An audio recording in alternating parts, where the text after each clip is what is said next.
Let's take a look then at what Norman England looked like in terms of the feudal system and the church. So obviously in the Anglo-Saxon system, you had a hierarchy, and now under the Norman system, that hierarchy changes slightly and it becomes known as the feudal system. So at the top, you've got the king, who now is more powerful than they had been during the Anglo-Saxon period. So through William's changes that he brought to England, such as introducing tenants in chief, forest laws, and things like that, the king has become more powerful than he had been during any of the Anglo-Saxon period. Beneath that, you've got the tenants in chief. These replaced earls. There were more of them than earls, and that therefore dilutes their power, as in it makes them less able to challenge the king. They had smaller landholdings than when they had been earls. Again, what's effectively happened here is you've got earldoms in the Anglo-Saxon period controlled by earls, huge areas of land. What William's done now is take that land and divide it amongst several other tenants in chief. What that means is they have less power, and it also means he has been able to reward his followers who helped him conquer England. Beneath that, you've got the under-tenants, which used to be called thanes.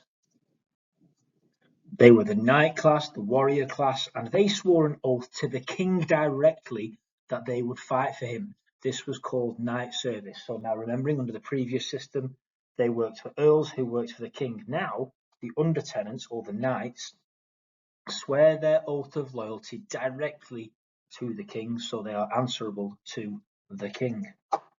Beneath that, you've got the peasants. The churl class of peasant was phased out, which shows how life got worse for the Anglo-Saxons, or rather for the peasants during this period, because obviously churls in the Anglo-Saxon period were peasants who had more freedom to move off their land because they had some prosperity. The fact that they don't exist anymore shows that life got harder for the peasants. I even says it there, shows that life had become harder for peasants. Peasants were tied to their lord and their land. They did not have slaves, but they have a system known as labour service, which meant peasants would work on their lord's land for a portion of the year in exchange for being able to cultivate or farm their own plot of land and provide for their family. So effectively it's, yes, peasant, you can use this land, but in return, you need to give me some of what you farm. After that, you can look after your family. Other changes include the Royal Council. This was similar to the Witan, but was obviously much, much larger because there were more tenants in chief than there had been earls. It's also dominated by Normans, as they have replaced the Anglo-Saxons in the positions of power. So in this hierarchy, that's how it works, and everybody carries out obligations to the people above them. One of these obligations consists of homage. Each tenant-in-chief had to go through an important ceremony where they put their hands between the king's and became his man. They then placed their hands on the Bible to swear loyalty. So effectively, they put their hands between the kings and say, "Sire, I become your man." This is an oath of loyalty, promising that you will do whatever the king says.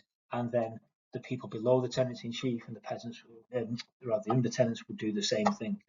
You also get the relief system, very, very important for William securing his power, because this ensures loyalty. The relief system worked like this. This encourages loyalty to William because it allowed King William to decide how much relief was. So if you caused an issue, he could threaten you using a high relief, which has to be paid to use the land. It was another form of reward or control. The relief tax or the relief system worked like this. When a tenant-in-chief or a landowner died, their heir would then have to pay William to inherit that land. Effectively, in the previous system, this land would be passed down from father to son. William introduces the relief system, which means when somebody who owns land dies, that land is given back to the king, and the heir would have to pay the king to inherit the land. The way this encourages loyalty is that it means if I'm a landowner in Norman England, I'm going to be very, very loyal to William, so that when I die, that land that goes back to William will then be charged at a lower rate so my heirs can inherit the land. Okay, so obviously if you were a disloyal earl, or rather tenant-in-chief, who caused problems for William, he would then charge a higher relief on your land. So this is how it encourages loyalty. You also get knight service. Now that's very important when we get to Bishop Odo later on in the course. Knight service, which basically meant, as I mentioned earlier, the knights swore an oath directly to the king that they would fight for him. For 40 days, the knights had to work directly for the king unpaid. William doesn't have to ask the tenant-in-chief for the permission for the military or the knight. So what you would have seen previously, for example, would have been Edward the Confessor ordering his earls to gather an army. William can do that and demand, or rather demand, his tenants-in-chief raise the army, but the knights are loyal to him first and foremost. He doesn't have to ask the tenants-in-chief to do it. You also get labour service, as mentioned earlier. Peasants had to provide produce for their lord in exchange for using their land. This is called serfdom. You give us stuff and you can farm the land. Okay, now let's take a look at the Norman changes to the church, which, as we discussed in the previous videos or earlier on in the course, the Anglo-Saxon church was corrupt, backwards, engaging in pluralism and simony. It was backwards, and William doesn't like that, and he also recognises that the church is something he can use to influence people's beliefs. So let's have a look at what he does with his friend and regent and Archbishop of Canterbury, Lanfranc. So Lanfranc's church reforms. It centralises power around Lanfranc, who was controlled by William. Lanfranc was very, very religious and was therefore horrified by the backwards nature of the Anglo-Saxon church. As mentioned earlier, it had not kept up with other reforms which had swept across Europe. Lanfranc wanted to reintroduce monasteries, as well as promote celibacy, as in no sex, amongst the clergy, and introduce other reforms, such as priests must be able to speak Latin. He wants the church to be run properly. He wants it to keep up to date with the reforms across Europe. This centralisation consisted of having more control over archbishops, and Lanfranc, the Archbishop of Canterbury, became head of the Church of England for more control. In the Anglo-Saxon period, you had an Archbishop of York and the Archbishop of Canterbury who were in charge of the north and south. Now it's just under the control of the Archbishop of Canterbury, which now is Lanfranc. Discipline. Archdeacons were the disciplinarians of the church, much like a church sheriff or an enforcer. They make sure priests are following orders handed down by Lanfranc. Make sure they were spreading positive messages about William, as in make sure you are spreading good propaganda, because remembering every week across the country, Anglo-Saxon peasants go to church. So William wants to make sure, and Lanfranc wants to make sure, that priests are spreading good messages about William, and the way they make sure this happens is by making archdeacons go to the churches and then report back on if the priests are saying good things about William, which they should be. It's the power of the church as propaganda. We also get the introduction of church courts.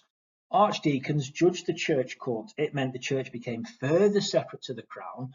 Now, remembering this does cause problems for future kings, but it's not a problem for William because he could control Lanfranc, whereas other kings would struggle to get this power back from the church later on, as you've seen in the crime and punishment course.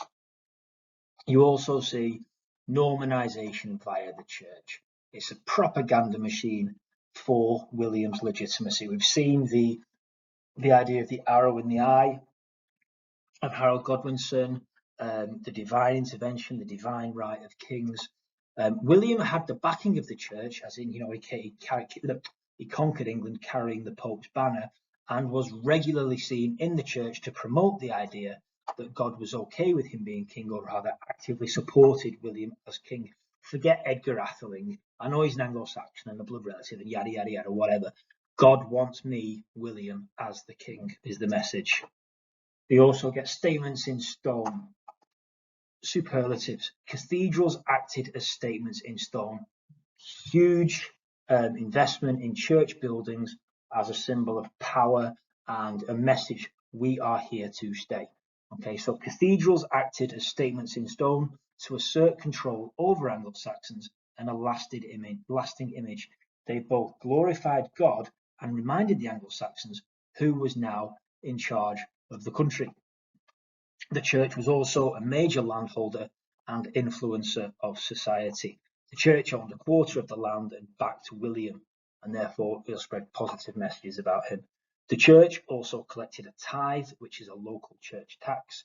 This gives the church huge amounts of wealth. So you want the church on your side. They control people's afterlife, so you want them to be spreading good messages about you because it adds legitimacy to your claim to the throne, legitimacy to your kingship, and gives you more power.